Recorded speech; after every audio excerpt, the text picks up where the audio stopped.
When I think of Italy, I think of food. Simple, fresh, and made with love. So while we were on the Amalfi Coast, I knew I couldn't live without joining a real Italian cooking class. It wasn't just about food, it was about people, laughter, and those little moments that make travel feel so special. So come with me as we spend the afternoon cooking, eating, and experiencing a true taste of the Amalfi Coast, plus a quick visit to a famous villa in Ravello, which took our breath away.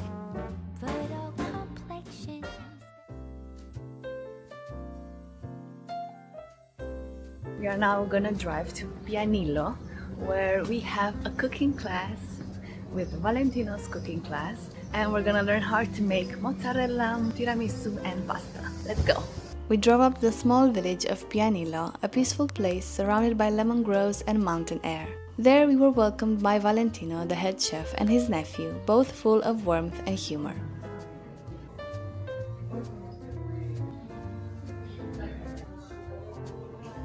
We're just about to start our cooking class with Valentino. We've put on our apron, we've washed our hands, and we're about to start. I'm so excited. We started by making dessert, the famous tiramisu. Come here, please. Lady finger, coffee, sugar, liquor. This is marsala. While I worked on the cream, he called everyone one by one to dip the lady fingers into fresh espresso and coffee liquor. He showed us how it's done first, and then smiled as we each took turns. There was laughter, chaos, but everything was so fun. Okay, now we cover the layer with cream. Cream, color heavy finger with the yeah. Now this is lady finger. Finish you. Start. No. Okay. You.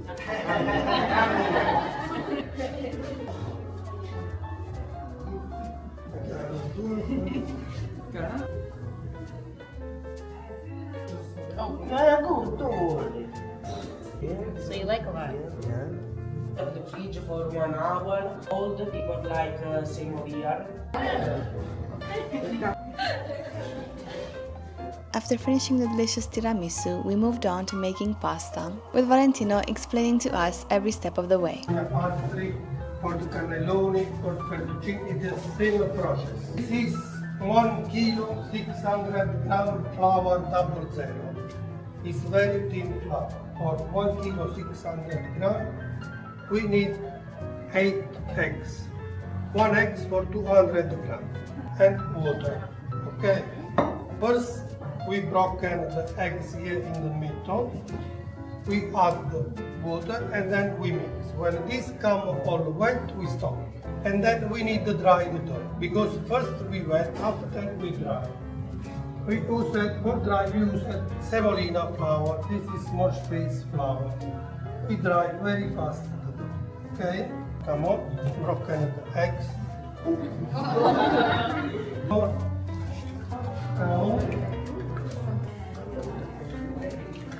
It mix like machine, okay? Machine.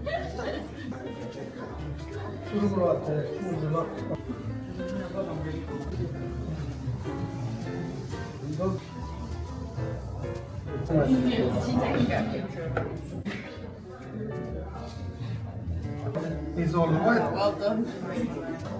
Semolina in table. Semolina. We need to set this part for the end. We push and fold. Because when we push, we stick the semolina and fold the inside. The dough come dry, okay?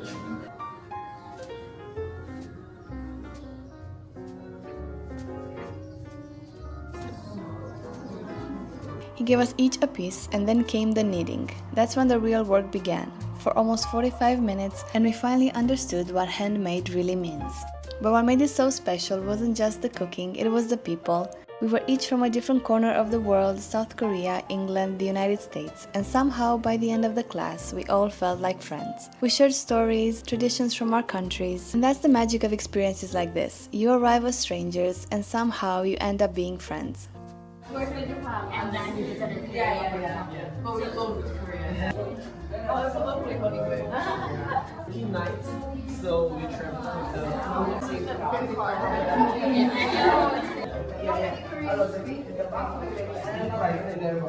Yeah. Fior di latte di aggiornare, fior di latte di aggiornare in Korean version. Yes, yes, I really love it. The coffees and the pastries, I'm fascinated. Yeah. Hotels are saying that the atmosphere is very different. Very different, I guess. When I say They prefer like the traditional, like keeps changing. wow, so a couple of years ago, there Show me.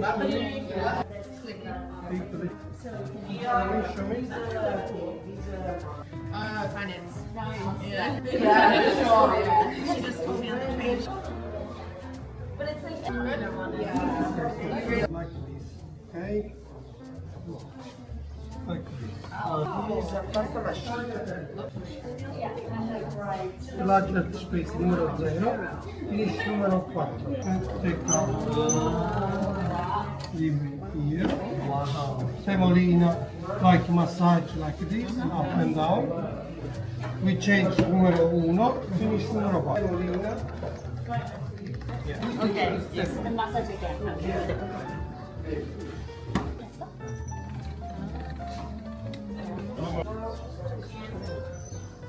Discovered it actually through vlogs on yeah. Tagliatelle. Okay. Now we got enough. No, you know?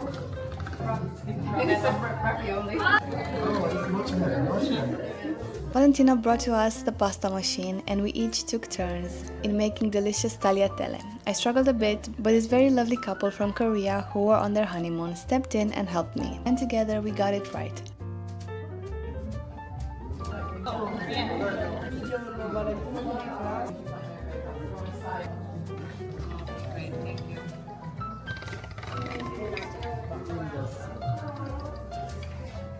We didn't do the cooking ourselves. Valentino's team took care of that in the kitchen, preparing it with tomato sauce and vegetables. The final part of the class was all about mozzarella, and this part honestly felt like a magic trick.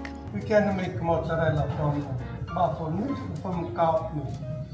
We are in Agerola. This town, the name is Agerola.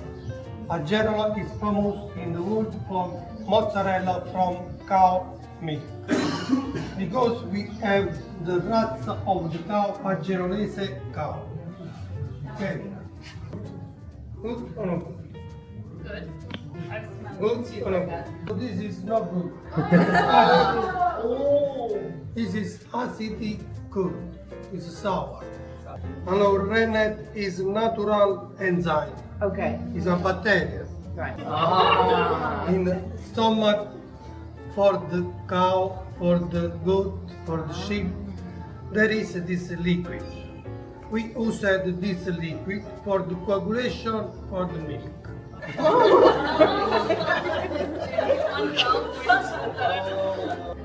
And the part solid, this is yesterday is very good for it. It's no acid yesterday.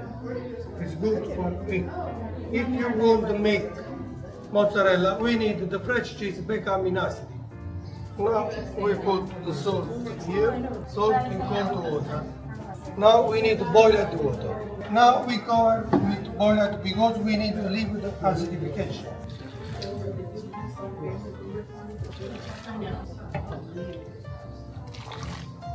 So the water change because all acidification live in the water.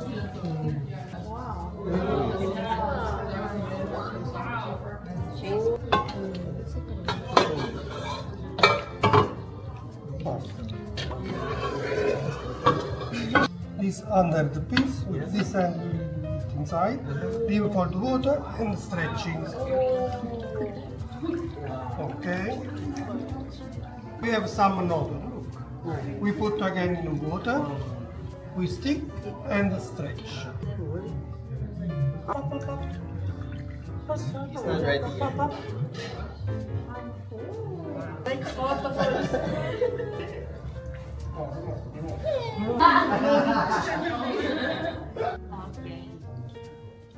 Lorenzo, make photo. Come here, you know what? You come here.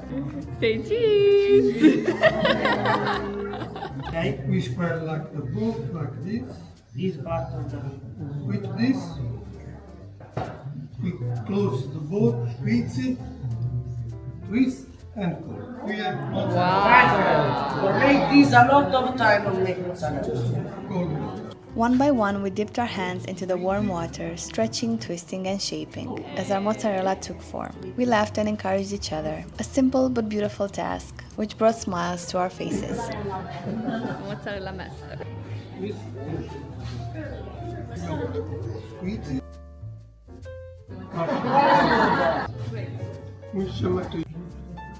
Okay. After finishing the mozzarella, we all sat down at two long tables, enjoying the fruits of our labor, the warm and soft mozzarella, the delicious tomatoes from their garden, and the rich olive oil that was handmade on their farm. Everything tasted out of this world. You have to come here and do this cooking class with Valentino, if only just to taste these homegrown ingredients. Then they brought to the table our hard-worked tagliatelle, and I couldn't believe I was eating pasta that we had kneaded and stretched just minutes ago. And finally, the creamy and fluffy tiramisu. It was such an authentic Italian lunch, and as we ate, the conversations kept flowing about food, travel, life, and the places we all came from. Before we left this magical experience, Valentino suggested we walk up a little bit further from their home. He promised us one of the best views on the Amalfi Coast, and he was so right. Look at this coastline stretching endlessly. It was honestly the perfect ending to this cooking class. And the best part of it was that we got to share it with our new friends. It was a day full of laughter, connections, and all the beautiful flavors of Italy.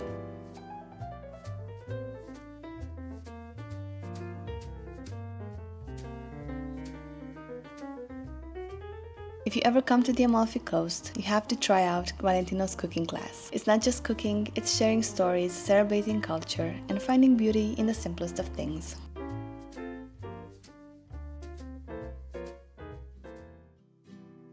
After ending our cooking class, a lovely couple from England asked us if we could drive them to a nearby town on our way to Ravello, and of course we did so. It gave us a chance to talk even more, share experiences from our cultures. It's so interesting to see how other people live in other parts of the world. When we all meet each other, you see that we all have a common ground. And when you take part in experiences such as this one, you realize that material things come and go, but a beautiful conversation with another human being stays with you forever.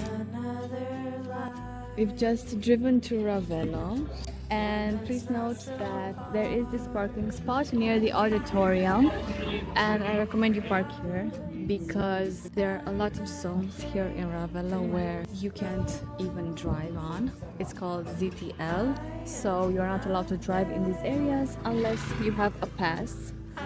So be careful and always check Waze. So if you want to go directly to Villa Rufolo, you can't do it. So I recommend this parking, and you have to pay in advance at the parking meter outside. 10 euros for 3 hours.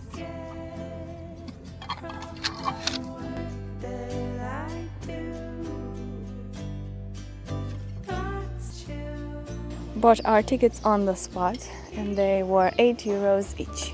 So this is the famous Villa Rufolo, which history spans for centuries. It was built in the 13th century by the wealthy Rufolo family. A family that was full of bankers and merchants. Some people say that they were even richer than the ones in Venice. So here they created their masterpiece, a symbol of wealth and influence.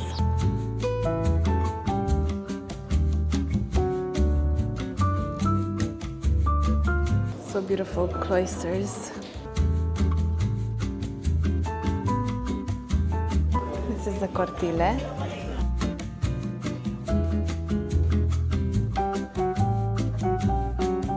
Over the centuries, the villa changed owners many times. It was bought by a Scottish botanist who restored the entire property and redesigned the gardens as we see them today.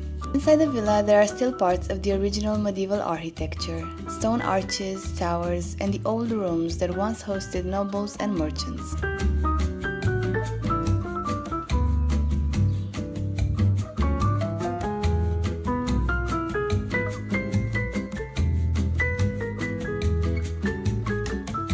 The The real highlight though, and what most people come for, are the gardens. They're built on multiple levels, with flowers, palm trees and terraces overlooking the Mediterranean Sea. The deep blue of the sea is breathtaking. And in the 1880s, the villa actually inspired one of the great composers, Richard Wagner. He wandered through these gardens and declared that he had found the enchanted garden from his play Parsifal. And so these gardens became even more famous. Since then, Ravello has become known for its music festival, which still takes place every summer right here in the gardens. So beautiful to discover all its little corners of nature and flowers and plants. It's so beautiful. We walked around the entire property and it was really hard not to stop at every corner. Each terrace has a different view of the coast and the whole place feels open and peaceful. And so we didn't feel the need to rush around like tourists. We just stood still and took in the beauty of this place. You could really get a sense of how much history has passed through this spot. I couldn't believe medieval nobility actually walked the very alleyways that we walk today. Everyone who's come here seems to have left a small part of their story behind.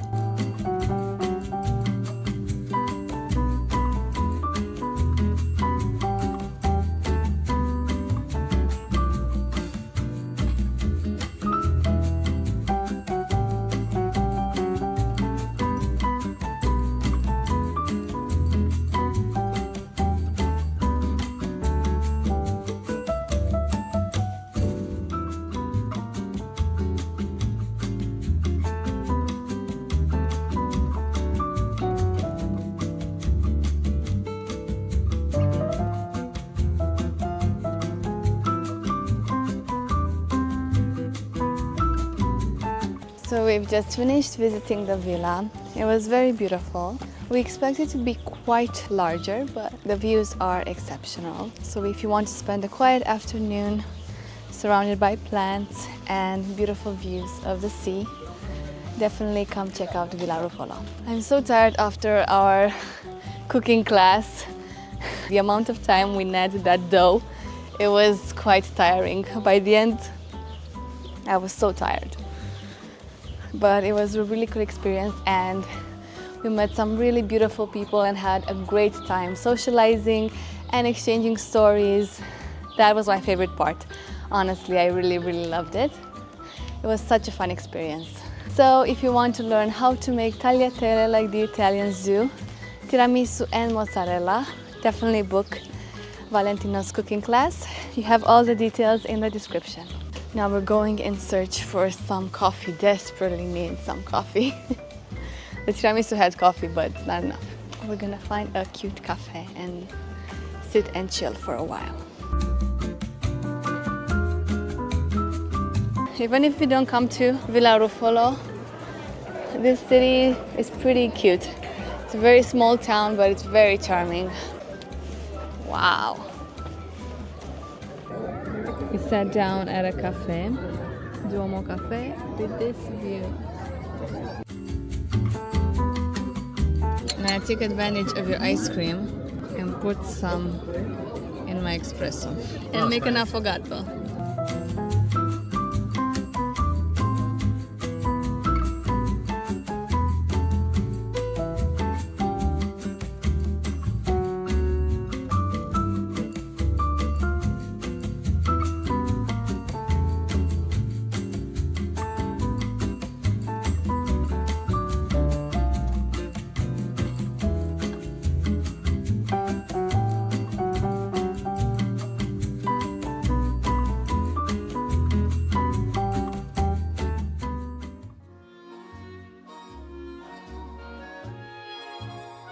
So each of these breads has a different ingredient inside. This black one has sunflower seeds and it's so delicious, it's my favorite.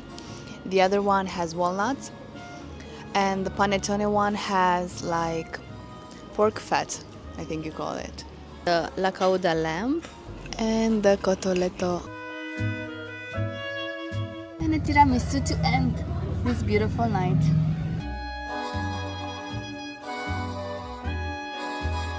It it's time to leave the Amalfi Coast, and honestly, it doesn't feel real that it's over. The last 4 days went by so fast, every place had something special. I think that's what makes the Amalfi Coast so unique. It isn't just how beautiful it is, but how alive it feels. The people, the food, the energy everywhere just makes you promise to yourself that you'll be back. As we drive towards Puglia, I already know it's gonna be a completely different vibe. And if you enjoyed following these 4 days, make sure to subscribe because the next vlog continues the trip in Puglia, a region that honestly surprised me the most. Thank you so much for watching, and I'll see you in the next one.